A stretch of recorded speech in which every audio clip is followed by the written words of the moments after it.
Nascer mulher vale menos? E uma mulher trans menos ainda? E como se lidavam com as questões da misoginia e da transfobia lá na época de Buda? Ai ai ai, no vídeo de hoje terá magia, história, transgeneridade e um grande barraco. E dessa vez eu juro que não foi nem a monja Coen, nem o monge Gensho, porque barraco bom e escandaloso já tinha lá desde a época de Buda. Oh my god! Hello, iluminadas, iluminados e iluminades? Preconceitos já existiam desde a época de Buda, mas agora eu vou abrir a boca e vou contar tudinho. Era uma vez, lá há 20 e tantos séculos, Buda ensinava um montão de gente, reis e plebeus, rainhas e cortesãs, e até monges e monjas. E ele mandou alguns discípulos monges irem visitar um senhorzinho idoso em cuja casa habitava também uma deusa. E quando Shariputra, um dos 5 discípulos principais de Buda, chegou lá, a deusa fez aparecer umas florzinhas para recepcioná-lo.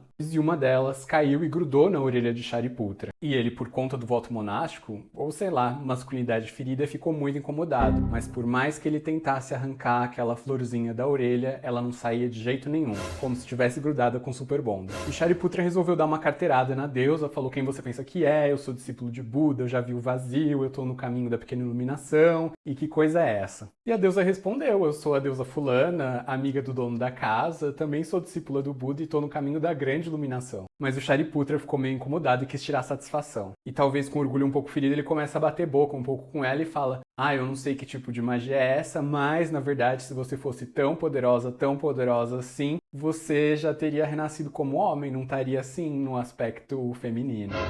E a deusa teve toda a razão de ficar muito incomodada, e o que ela fez? Usou a magia dela e se transformou e assumiu o aspecto masculino. E ao mesmo tempo ela transformou o Shariputra em mulher. E ela questiona muito essa autoafirmação dele e fala: você não gostou de ser mulher? Por que você não se transforma de volta? E ele confessa ali que ele não tem aqueles poderes suficientes. E se ele nasceu homem, mas agora se transformou em mulher, ele é uma mulher trans? Ele é uma mulher de verdade? E se ela transformar de volta, ele vai virar um homem trans porque ele era uma mulher e virou homem? E no meio desse conflito, a deusa faz um discurso que é o ensinamento do Dharma e a parte mais importante. E ela diz que se aquela florzinha grudou no corpo dele, foi porque encontrou aderência. E se a magia dela pegou, também foi porque teve aderência. E aderência no quê? A aderência da nossa falsa identificação para com o ilusório, somada do apego, que serve como uma cola, o nosso super bonder do samsara. E a deusa continua o ensinamento de que realmente todos os fenômenos são vazios de identidade, inclusive a nossa própria identidade e conceitos como masculino e feminino também. Até que Shariputra baixou a bola, a deusa transformou ele de volta e dali a algum tempo ele atingiu finalmente a iluminação. Eita, que com um pouco de Simancol ele podia ter voltado para casa sem essa. Homens, mulheres, pessoas cis ou trans são todas dignas do nosso amor e respeito e de terem os seus direitos básicos salvaguardados. Como, por exemplo, o direito de não serem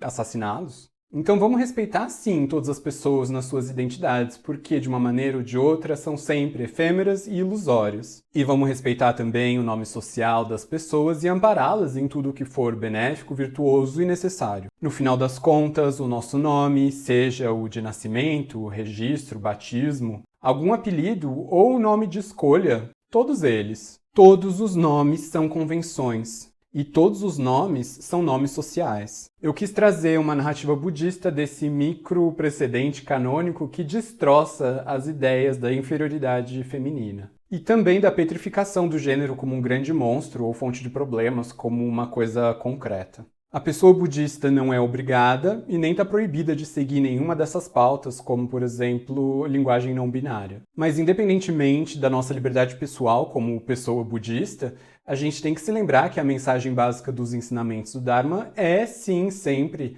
da não violência e do respeito para com todos e para com a diversidade. Se você é homem ou mulher, cis ou trans, você é uma pessoa, você é valiosa e você vale exatamente o mesmo tanto que todas as outras pessoas humanas. E você é digno e importante. Até porque dignidade e valor são muito mais ditados pelo nosso comportamento, por sobre como nós tratamos os outros, do que se você nasceu num gênero XX, XY, enfim. Muito obrigado a Buda por ter organizado essa visita lá na casa do véio.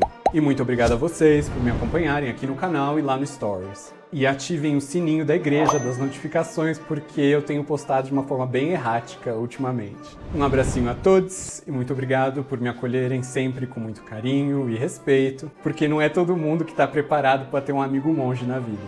Tem gente até que prefere uma monja Coen. Até a próxima.